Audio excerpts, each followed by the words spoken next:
നമസ്കാരം, എല്ലാവർക്കും സ്വാഗതം. ഇന്നത്തെ ഡെയിലി അപ്ഡേറ്റ്സിലേക്ക്. ഇന്ന് 2026 ജനുവരി മാസം 2-ാം തീയതി വെള്ളിയാഴ്ച. ഇന്നത്തെ ഏറ്റവും പ്രധാനപ്പെട്ട വാർത്താ അപ്ഡേറ്റുകളും നാളെയും വരും ദിവസങ്ങളിൽ നിങ്ങളെല്ലാവരും അറിഞ്ഞിരിക്കേണ്ട, ശ്രദ്ധിക്കേണ്ട വളരെ പ്രധാനപ്പെട്ട അറിയിപ്പുകൾ, അപ്ഡേറ്റുകളൊക്കെയാണ് ഡെയിലി അപ്ഡേറ്റ്സ് നിങ്ങളുമായിട്ട് ഷെയർ ചെയ്യുന്നത്. സോ എല്ലാ പ്രേക്ഷകരും പൂർണ്ണമായിട്ട് ഈ അപ്ഡേറ്റുകൾ ശ്രദ്ധിക്കുക. നിങ്ങളെല്ലാവരും വീഡിയോ ഒന്ന് ലൈക്ക് ചെയ്ത് എല്ലാ പ്രേക്ഷകരിലേക്കും മറക്കാതെ ഒന്ന് ഷെയർ ചെയ്ത് എത്തിക്കുക. നമ്മുടെ വാട്സപ്പ് ഗ്രൂപ്പിൽ ജോയിൻ ചെയ്യുക. വാർത്തകളും അറിയിപ്പുകളും എല്ലാ ദിവസവും കൃത്യമായി നിങ്ങൾക്ക് വാട്സപ്പ് ഗ്രൂപ്പിൽ ലഭ്യമാകുന്നതാണ്. വാട്സപ്പ് ഗ്രൂപ്പിൻ്റെ ലിങ്ക് വീഡിയോയുടെ ഡിസ്ക്രിപ്ഷനിലൊപ്പം തന്നെ കമൻറ്റിൽ നൽകിയിട്ടുണ്ട്. സോ എല്ലാ പ്രേക്ഷകരും മറക്കാതെ ഏതെങ്കിലും ഒരു ഗ്രൂപ്പിൽ ജോയിൻ ചെയ്യുക.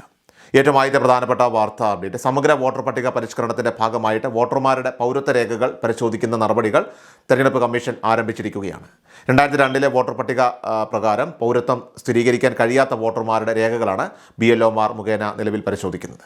SIR ആദ്യഘട്ടത്തിൽ ഫോമുകൾ പൂരിപ്പിച്ച് നൽകിയെങ്കിലും വിവിധ കാരണങ്ങളാൽ തന്നെ 2002 പട്ടികയിൽ വോട്ടറെയോ ബന്ധുക്കളെയോ കണ്ടെത്താനായിട്ട് കഴിയാത്ത സാഹചര്യത്തിലാണ് ഇലക്ഷൻ കമ്മീഷൻ BLOമാർക്ക് പട്ടിക കൈമാറുകയും മാപ്പിംഗ് നടപടികൾ ആരംഭിക്കുകയും ചെയ്തത്. ഇത് പ്രകാരം 1987 മുൻപ് ജനിച്ചവർ കമ്മീഷൻ നിർദ്ദേശിച്ച 13 രേഖകളിൽ ഏതെങ്കിലും ഒന്നോ, 1987 ശേഷം ജനിച്ചവർ സ്വന്തം രേഖയ്ക്കൊപ്പം മാതാപിതാക്കളിൽ ഒരാളുടെ രേഖയോ, 2004 ശേഷം ജനിച്ചവർ മാതാപിതാക്കളുടെ ഇരുവരുടെയും ഒക്കെ തന്നെ രേഖകളോ ഹാജരാക്കേണ്ടതുണ്ട്. പൗരത്വ രേഖയായി ആധാർ കാർഡ് ഉപയോഗിക്കുന്നവർ പരിശോധനയ്ക്കായിട്ട് മറ്റൊരു അനുബന്ധ രേഖ കൂടി സമർപ്പിക്കേണ്ടതാണ്. കൂടാതെ നിലവിൽ പട്ടികയിൽ പേരോ വിലാസമോ തെറ്റായി രേഖപ്പെടുത്തിയ വോട്ടർമാരെ തിരിച്ചറിയുന്ന മുറയ്ക്ക് BLOമാർ അർഹമായിട്ടുള്ള ഡിക്ലറേഷൻ സർട്ടിഫിക്കറ്റ് നൽകി വിവരം സ്ഥിരീകരിക്കേണ്ടതുണ്ടെന്നും അധികൃതർ നിർദ്ദേശിക്കുന്നു. അടുത്ത പ്രധാനപ്പെട്ട വാർത്താ അപ്ഡേറ്റ്, വാണിജ്യ ആവശ്യത്തിനുള്ള പാചകവാതക LPG സിലിണ്ടറിന്റെ വില പൊതുമേഖലാ എണ്ണ കമ്പനികൾ 111 രൂപ വർദ്ധിപ്പിച്ചിരിക്കുകയാണ്. ഹോട്ടലുകൾ, റെസ്റ്റോറൻറ്റുകൾ, കാറ്ററിംഗ് സ്ഥാപനങ്ങൾ എന്നിവരുടെ പ്രവർത്തന ചെലവ് കൂടാൻ നടപടി കാരണമാകും. 19 കിലോഗ്രാം സിലിണ്ടറുകളുടെ വില കേരളത്തിൽ 1700 രൂപയായി ഉയരും. രാജ്യാന്തര വിപണിയിലെ ചലനങ്ങൾ കണക്കിലെടുത്താണ് കമ്പനികൾ വില വർദ്ധിപ്പിച്ചത്. അതേസമയം ഗാർഹിക ഉപഭോക്താക്കളുടെ പാചകവാതക സിലിണ്ടറുകളുടെ വിലയിൽ മാറ്റമില്ല. ഇതോടൊപ്പം തന്നെ വിമാന ഇന്ധനത്തിൻ്റെ വില 7% കുറച്ചു. അടുത്ത പ്രധാനപ്പെട്ട വാർത്താ അപ്ഡേറ്റ്, കഫ് സിറപ്പിൻ്റെ വിൽപ്പനയിൽ കടുത്ത നിയന്ത്രണത്തിന് കേന്ദ്ര ആരോഗ്യ മന്ത്രാലയം. ഡ്രഗ്സ് റൂൾസിലെ ഷെഡ്യൂൾ K ലിസ്റ്റിൽ നിന്നും സിറപ്പ് രൂപത്തിലുള്ള മരുന്നുകൾ നീക്കം ചെയ്യും.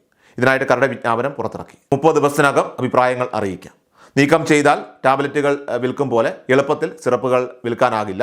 കർശന നിയമങ്ങൾ നിർമ്മാണത്തിലും പാലിക്കേണ്ടതുണ്ട്. വിഷാംശമടങ്ങിയ കഫ് സിറപ്പ് കഴിച്ച് മധ്യപ്രദേശിൽ 20-ലേറെ കുട്ടികൾ മരണപ്പെട്ട സാഹചര്യത്തിലാണ് നടപടി. തമിഴ്നാട്ടിലെ ശ്രേഷൻ ഫാർമ എന്ന തട്ടിക്കൂട്ട് കമ്പനി നിർമ്മിച്ച കഫ് സിറപ്പാണിതെന്ന് കണ്ടെത്തിയിരുന്നു. തമിഴ്നാട്ടിൽ ലാബോറട്ടറികളിലെ പരിശോധനകളിൽ ഉയർന്ന വിഷാംശമുള്ള രാസവസ്തുവായ ഡൈ എത്തിലിൻ ഗ്ലൈക്കോളിന്റെ സാന്നിധ്യം സ്ഥിരീകരിച്ചിരുന്നു. രാജസ്ഥാനിലെ മധ്യപ്രദേശിലെ മരണങ്ങൾക്ക് പിന്നാലെ ചെന്നൈ ആസ്ഥാനമായിട്ട് പ്രവർത്തിക്കുന്ന ശ്രേഷൻ ഫാർമസ്യൂട്ടിക്കലിന്റെ കോൾഡ്രിഫ്സ് കഫ് സിറപ്പിന്റെ നിർമ്മാണം നിരോധിച്ചിട്ടുണ്ട്. കോൾഡ്രിഫ് കഫ് സിറപ്പ് മാർക്കറ്റിൽ നിന്നും നീക്കം ചെയ്തിട്ടുണ്ട്. 2 വയസ്സിൽ താഴെ പ്രായമുള്ള കുട്ടികൾക്ക് ചുമയ്ക്കും ജലദോഷത്തിനും കഫ് സിറപ്പുകൾ നൽകരുതെന്ന് കേന്ദ്ര ആരോഗ്യ മന്ത്രാലയം നിർദ്ദേശം നൽകിയിട്ടുണ്ട്. കുട്ടികൾ മരണപ്പെട്ട പശ്ചാത്തലത്തിൽ പരിശോധന കർശനമാക്കാൻ സംസ്ഥാനങ്ങൾക്ക് കേന്ദ്രം നേരത്തെ നിർദ്ദേശം നൽകിയിരുന്നു. കേന്ദ്ര ആരോഗ്യ മന്ത്രാലയമാണ് എല്ലാ സംസ്ഥാന ഡ്രഗ് കൺട്രോളർമാർക്കും ഇപ്പോൾ കത്തയച്ചിരിക്കുന്നത്. മരുന്ന് നിർമ്മാണത്തിനായുള്ള അസംസ്കൃത വസ്തുക്കളും സംയുക്തങ്ങളുമൊക്കെ തന്നെ കൃത്യമായി പരിശോധിക്കണം. ഓരോ ബാച്ച് അംഗീകൃത ലാബോറട്ടറികളിൽ പരിശോധനയ്ക്ക് വിധേയമാക്കണമെന്നും ഇതിന്റെ രജിസ്റ്റർ കൃത്യമായി സൂക്ഷിക്കണമെന്നുമാണ് കേന്ദ്രത്തിന്റെ നിർദ്ദേശം. അടുത്ത പ്രധാനപ്പെട്ട വാർത്താ അപ്ഡേറ്റ്, സംസ്ഥാനത്ത് സാമൂഹ്യ സുരക്ഷാ ക്ഷേമ പെൻഷൻ ഗുണഭോക്താക്കൾക്കുള്ള കേന്ദ്ര സർക്കാരിന്റെ വിഹിതത്തിന്റെ വിതരണം നിലവിൽ ഇപ്പോൾ ആരംഭിച്ചിരിക്കുകയാണ്. സാങ്കേതിക തടസ്സങ്ങൾ മൂലം മുൻപ് മുടങ്ങിപ്പോയ 200 രൂപ മുതൽ 500 രൂപ വരെയുള്ള ധനസഹായമാണ് ഇപ്പോൾ ആധാർ അധിഷ്ഠിത ബാങ്ക് അക്കൗണ്ടുകളിലേക്ക് നേരിട്ട് കൈമാറുന്നത്. ഏകദേശം 8.5 ലക്ഷത്തോളം വരുന്ന ഗുണഭോക്താക്കൾക്ക് ഇതിന്റെ പ്രയോജനം ലഭിക്കുമെന്നതിനാൽ തന്നെ അർഹരായവർ ബാങ്ക് അക്കൗണ്ടുകൾ പരിശോധിക്കേണ്ടതാണ്. ഇതോടൊപ്പം തന്നെ വിധവാ പെൻഷൻ, അതോടൊപ്പം തന്നെ അവിവാഹിത പെൻഷൻ എന്നിവയൊക്കെ തന്നെ കൈപ്പറ്റുന്നവർ തങ്ങൾ പുനർവിവാഹം ചെയ്തിട്ടില്ല എന്നുള്ള ഒരു സാക്ഷ്യപത്രം, അത് വ്യക്തമായ സാക്ഷ്യപത്രം ജനുവരി 30-നകം സമർപ്പിക്കേണ്ടതുണ്ട്. അക്ഷയ അല്ലെങ്കിൽ ജനസേവാ കേന്ദ്രങ്ങൾ വഴി വില്ലേജ് ഓഫീസർക്ക് അപേക്ഷ നൽകി ലഭിക്കുന്ന സർട്ടിഫിക്കറ്റും നിങ്ങളുടെ ആധാറിന്റെ പകർപ്പും ബന്ധപ്പെട്ട പഞ്ചായത്ത് അധികൃതർക്ക് കൈമാറേണ്ടതാണ്. നിശ്ചിത സമയത്തിനകം ഈ രേഖകൾ സമർപ്പിക്കാത്തവരുടെ പെൻഷൻ ആനുകൂല്യങ്ങളൊക്കെ തന്നെ താൽക്കാലികമായിട്ട് തടസ്സപ്പെട്ടേക്കാം. എന്നാൽ 60 വയസ്സിന് മുകളിൽ പ്രായമുള്ളവർക്ക് ഈ സാക്ഷ്യപത്രം ഹാജരാക്കുന്നതിൽ നിന്നും ഇളവുകൾ അനുവദിച്ചിട്ടുണ്ട്. പെൻഷൻ സംബന്ധമായിട്ടുള്ള കൂടുതൽ സംശയങ്ങളുണ്ടെങ്കിൽ ഗുണഭോക്താക്കൾക്ക് കമന്റ് ബോക്സ് വഴി നിങ്ങൾക്ക് ചോദിക്കാവുന്നതാണ്. അടുത്ത പ്രധാനപ്പെട്ട വാർത്താ അപ്ഡേറ്റ്, ജനുവരി 1-2 തീയതികളിൽ അവധിയായതിനാൽ തന്നെ സംസ്ഥാനത്ത് റേഷൻ വിതരണം ജനുവരി 3 ശനിയാഴ്ച മുതലായിരിക്കും പൂർണ്ണതോതിൽ ആരംഭിക്കുക. മണ്ണെണ്ണ വിതരണത്തിൽ പുതിയ ക്രമീകരണം ഏർപ്പെടുത്തിയിട്ടുണ്ട്. ഇലക്ട്രിസിറ്റി കണക്ഷൻ ഇല്ലാത്തവർക്ക് 6 ലിറ്ററും മഞ്ഞ കാർഡിന് 1 ലിറ്ററും മറ്റുള്ളവർക്ക് അര ലിറ്റർ വീതമാണ് ഈ ക്വാർട്ടറിൽ ലഭിക്കുന്നത്. മഞ്ഞ കാർഡ് ഉടമകൾക്ക് 30 കിലോ അരിയും 2 കിലോ ഗോതമ്പും സൗജന്യമായിട്ട് ലഭിക്കുമ്പോൾ പിങ്ക് കാർഡുകാർക്ക് ഗോതമ്പിന് പകരം ആട്ട വിതരണത്തിൽ മുൻഗണന നൽകും.